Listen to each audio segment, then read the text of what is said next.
మన తెలంగాణలో కాకతీయులు కట్టించిన ఒక పెద్ద కోటలో దుర్గమాత అమ్మవారి ఆలయం ఉంది. ఈ ఆలయంలో ఉన్న అమ్మవారి విగ్రహమే మన ప్రపంచంలో సెకండ్ లార్జెస్ట్ విగ్రహం అంట.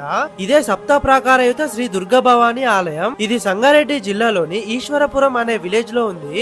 ఇది హైదరాబాద్ నుంచి అయితే జస్ట్ 50 కిలోమీటర్స్ దూరంలోనే ఉంటుంది. అయితే కొన్ని వందల సంవత్సరాల క్రితం కాకతీయులు ఈ కోట లోపల నైరుతి దిక్కున శివాని అమ్మవారి ఆలయాన్ని కట్టించి ఇక్కడ పూజలు చేసుకునేవారంట. మళ్ళీ 2001 లో ఇక్కడ ఈ ఊరు వాళ్ళంతా కలిసి దుర్గమాత అమ్మవారి ఆలయాన్ని కట్టించారు.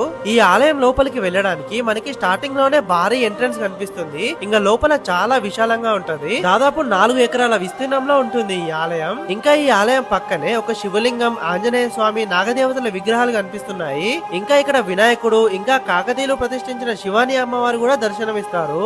ఇంకా ఈ ఆలయం చుట్టూ కూడా పెద్ద పెద్ద గోడలు, ఇంకా 4 దిక్కుల్లో 4 బుర్జులు కనిపిస్తున్నాయి. నేనైతే ఈ కోట పైకి కూడా ఎక్కి చూసిన, చాలా అద్భుతంగా అనిపించింది నాకైతే. మీకు ఈ సప్త ప్రాకారయుత శ్రీ దుర్గా భవాని అమ్మవారి ఆలయం గురించి తెలుసా? తెలిస్తే కామెంట్ చేయండి. ఈ వీడియోని మీ ఫ్రెండ్స్ అందరికీ షేర్ చేయండి. ఇంకా ఇలాంటి కంటెంట్ కోసం నన్ను ఫాలో అవ్వండి.